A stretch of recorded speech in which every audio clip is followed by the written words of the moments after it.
Hello everyone, welcome to my channel Learners Club. Friends, today we discuss consonants. दोस्तों आज आप consonant को cover कर रहे हैं. कॉन्सोनेंट बेसिकली क्या होता है? Speech sound which are produced with the some sort of the air flow in the vocal tract. जो हेयर फ्लो होता है सम कुछ वक्त के लिए वोकल ट्रैक में जिससे जो साउंड प्रोड्यूस की जाती है उसे हम कॉन्सोनेंट कहते हैं. कॉन्सोनेंट हमारे पास 24 हैं, 24. अब हम कवर करने जा रहे हैं. There are 3 parameters of the consonant. Parameters हम इसकी कवर कर रहे हैं, यानी कि जो साउंड किस तरह प्रोड्यूस्ड होता है और कहाँ कहाँ एरिया से होता है, किस किस जगह से होता है, उनको हम पैरामीटर्स के थ्रू कवर कर रहे हैं कॉन्सोनेंट के. वेदर दे आर वॉइस्ड और वॉइसलेस, ये वॉइस्ड हैं या वॉइसलेस हैं. प्लेस ऑफ आर्टिकुलेशन को हम कवर कर रहे हैं इसमें. मैनर ऑफ आर्टिकुलेशन को भी इसमें हम कवर कर रहे हैं. तो चलिए देखते हैं वन बाय वन करके. वॉइस्ड हमारे पास बेसिकली वॉइस को बेसिकली हम प्लस से शो करते हैं फोन इसका सिंबल, और जो हमारे पास 16 होती है. If the vocal cord vibrate the phoneme produced as such are called voiced. यानी कि जो वोकल कार्ड होता है वो वाइब्रेट करने लगे जब फोनीम्स को हम प्रोड्यूस्ड कर रहे होते हैं, उसे हम वॉइस्ड कहते हैं. ये बेसिकली हमारे पास 16 है. तो इनको हम जब फोनीम्स को जब प्रोड्यूस्ड कर रहा होता हूँ तो आप भी इन्हें अपने मेरे साथ करते जाएं तो आपको पता चलेगा कि आपका वोकल कार्ड वाइब्रेट हो रहा है या नहीं हो रहा है. ब ड ग फ व ज ह म न ल व र य ङ च य ज. वॉइसलेस का जो फोनिम होता है उसे हम माइनस से शो करते हैं, और ये हमारे पास 8 होते हैं basically. If the vocal cord do not vibrate they are called voiceless. जो वोकल कार्ड होता है वाइब्रेट नहीं करे जब हम साउंड जो प्रोड्यूस कर रहे होते हैं, जो फोनिम्स प्रोड्यूस कर रहे होते हैं, जिससे हमारा वोकल कार्ड वाइब्रेट नहीं करने लगा, तो हम समझ लें कि वॉइसलेस फोनिम्स हैं. एग्जांपल के तौर पे देखा जाए प ट क स त स श च फ. अब हम प्लेस ऑफ आर्टिकुलेशन में लिप्स को सबसे पहले कवर कर रहे होते हैं. The sound that is produced by pressing the lips together is called bilabial. यानी कि जो हम जब हमारे होंठ से जब जो साउंड प्रोड्यूस कर रहे होते हैं, जिसमें हमारे जो लिप्स होते हैं वो इकट्ठे जब प्रेस की जाए, बंद हो जाए, बाउंड हो जाए, उस साउंड से जो साउंड्स प्रोड्यूस होते हैं उन्हें बाइलेबियल साउंड कहते हैं. एग्जाम्पल के तौर पे देखा जाए प ब म व. A sound that involves using lips and teeth together is described as a labiodental. यानी कि जो साउंड प्रोड्यूस्ड हम कर रहे होते हैं अपने लिप्स और दांतों को इकट्ठे करके जो साउंड डिस्क्राइब कर रहे होते हैं, उस साउंड को लाबायोडेंटल कहते हैं. इनमें एग्जांपल देता हूँ, आप इनको देखें. फ व.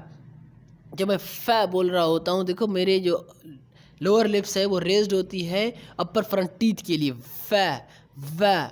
नीचे वाला होंठ आपका ऊपर वाले दांतों से जब टच होता है, जिससे जो साउंड प्रोड्यूस्ड होता है उसे लाबायोडेंटल साउंड कहते हैं. टीथ में हम क्या करते हैं, यानी कि हम जो दांतों से जो साउंड प्रोड्यूस्ड होता है उसे क्या कहते हैं और किस तरह प्रोड्यूस्ड कर रहे हैं. अ sound that is created by placing the tip of the tongue behind the upper teeth is dental. यानी कि रहे जो साउंड प्रोड्यूस करते हैं किस प्लेस से, यानी टिप ऑफ टंग, यानी जो जबान की चोटी होती है, बिहाइंड पीछे किसकी होता है, अपर टीथ के ऊपर वाले दांतों के जो पीछे वाला हिस्सा होता है, जिसमें अपने हमारे ज़बान टच होता है, ज़बान का चोटी टच होता है, जिससे जो साउंड प्रोड्यूस्ड होता है उसे डेंटल साउंड कहते हैं.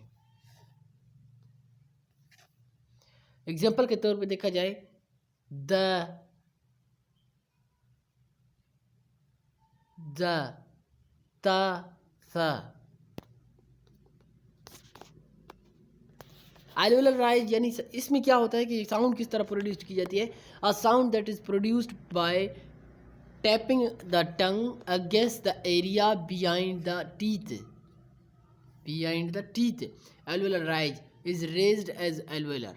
यानी कि इसमें हम क्या करते हैं, जो साउंड प्रोड्यूस किया जाता है वो behind the tip of the tongue, यानी वो हमारे दांत के जो पीछे वाला हिस्से होते हैं उसमें जब ज़बान टच होता है तो जिससे जो साउंड प्रोड्यूस्ड होता है एल्वियोलर रिज में साउंड टच होनी चाहिए। लैंग्वेज हमारी जो ज़बान होता है वो एल्वियोलर रिज में टच हो जाता है। दांतों के पीछे वाले हिस्से में एक ऐसा होता है एरिया, उसे एल्वियोलर रिज कहते हैं। एग्जांपल के तौर पे देखा जाए ट ड न स ज ल य। नंबर 5 पे आता है hard palatal, a sound that comes from the middle section of the roof of the mouth. The middle palate is called palatal. यानी कि जो पैलेटल एक एरिया होता है मुंह में ऊपर वाले हिस्से का, जिसे जो साउंड किस तरह प्रोड्यूस की जाती है, कह रहे हैं कि ये साउंड यानी कि मिडल सेक्शन हो, बीच वाला हिस्सा हो इसका मुंह का, जिससे जो मिडल हार्ड पैलेट है, तो जिससे जो साउंड प्रोड्यूस होता है उसे पैलेटल साउंड कहते हैं। एग्जाम्पल के तौर पर देखा जाए तो या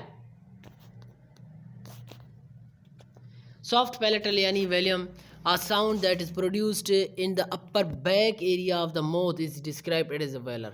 यानी कि जो साउंड डिस्क्राइब की जाती है, प्रोड्यूस्ड की जाती है upper back of area mouth के, मुंह के पीछे वाले हिस्से से, जैसे वेलर होता है। जैसे एग्जांपल के तौर पे देखा जाए क ग इंग, देखिए ग इंग क, जब साउंड क प्रोड्यूस कर रहा होता है, देखो आप साउंड किधर से आ रहा है, आपका ज़बान किधर टच हो रहा है, क वो पीछे वाले से मुंह के सॉफ्ट पैलेटल से, वेलम के जो साउंड प्रोड्यूस होता है उस एरिया से।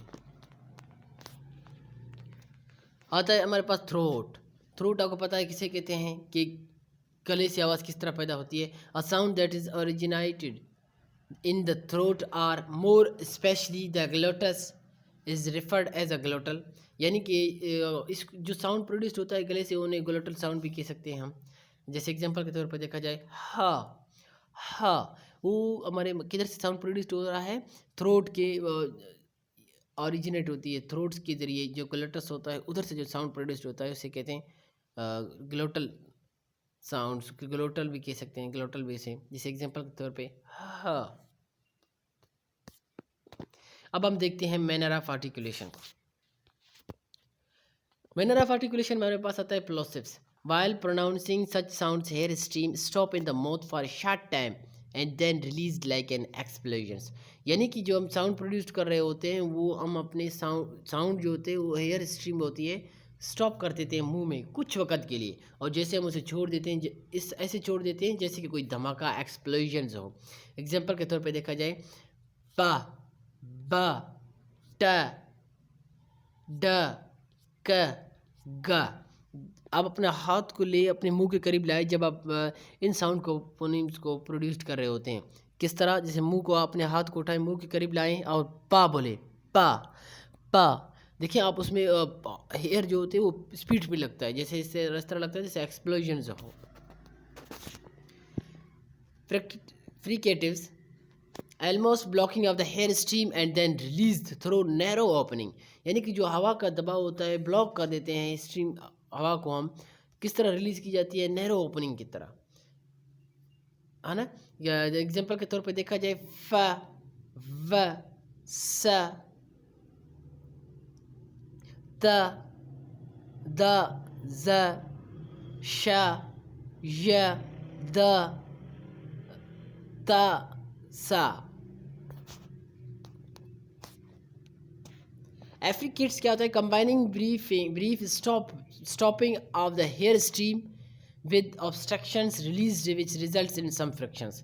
यानी कि जो हम हवा का दबाव होता है स्टॉप करते हैं हेयर स्ट्रीम को और रिलीज ऑब्स्ट्रक्शन के थ्रू कर देते हैं, जिससे जो रिजल्ट होता है वो फ्रिक्शंस के जरिए हमें मिलता है। एग्जांपल के तौर पे देखा जाए तो जा चा, जा एंड चा, ये हम देखो हम इसको स्टॉप कर देते हैं, ऑब्स्ट्रक्शन थोड़ा रुकावट होती है, फिर उसके बाद फ्रैक्शन में जो साउंड प्रोड्यूस होती है जिसका रिजल्ट हमें मिलता है। नोजल क्या होता है, sound almost be produced with velum raised preventing the air flow passes through the nose. यानी कि जो साउंड प्रोड्यूस्ड होता है वेलम से, साउंड जो निकलता है किसके, नोज़ के, नाक के जो करीबी एयर, नाक से जो साउंड हेयर जो फ्लो पास थ्रू होता है उस एरिया से जो साउंड्स प्रोड्यूस्ड होते हैं उन्हें नज़ल साउंड्स कहते हैं।